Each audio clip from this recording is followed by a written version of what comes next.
صحابہ کرام کے بارے میں امت محمدیہ کا اتفاق ہے کہ وہ اعمال کے اعتبار سے آنے والے کل کائنات سے افضل ہے، ایمان میں بھی اور عمل میں بھی۔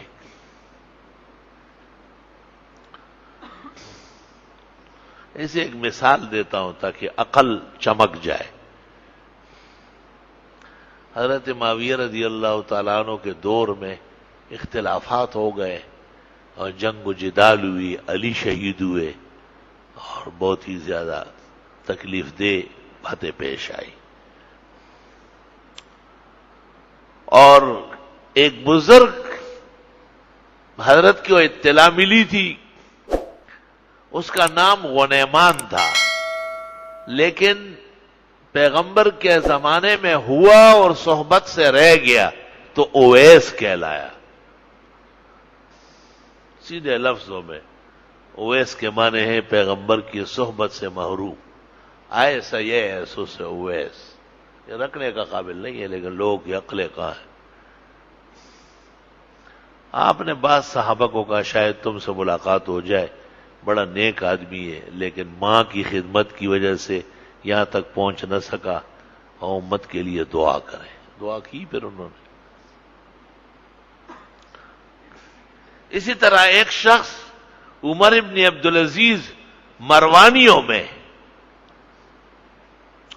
عمر ابن عبدالعزیز مروانی، وہ بھی لوگ کہتے ہیں کہ عمر ثانی تھے، حضرت عمر جیسے عدل و انصاف، 101 ہجری میں ان کا انتقال ہوا ہے اور اسلام کا پہلا مجدد ہے وہ۔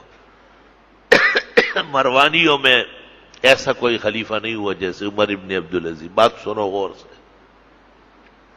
عبداللہ ابن المبارک امام اعظم کے شاگرد ہیں اور امام بخاری مسلم کے استاذوں کے استاذ ہیں، اور وہ بیک وقت حدیث، تفسیر، فقہ، تصوف سب کے امام ہیں۔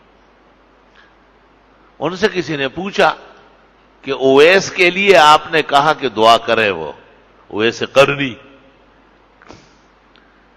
اور عمر ابن عبدالعزیز کو امت عمر ثانی کہہ رہی ہے، جبکہ معاویہ کے دور میں کچھ خلافت مزمحل اور ملوکیت کی طرف بات جا رہی تھی، تو یہ لوگ افضل ہے یا معاویہ افضل ہے؟ تو عبداللہ ابن المبارک نے ان کی طرف دیکھا اور کہا لغبار الذی دخل انف فرس معاویہ خیر من عمر ابن عبدالعزیز المروانی و اویس القرنی۔ وہ گرد و غبار جو معاویہ کے اونٹ کے نتنے میں نبی کے ساتھ داخل ہوا ہے، وہ بھی اویس اور عمر ابن عبدالعزیز سے افضل ہے، اس کو بھی شرف صحابیت حاصل ہے۔ صحابہ کرام رضوان اللہ علیہم اجمعین وہ آئینہ ہے، عقیدے میں بھی اور عمل میں بھی۔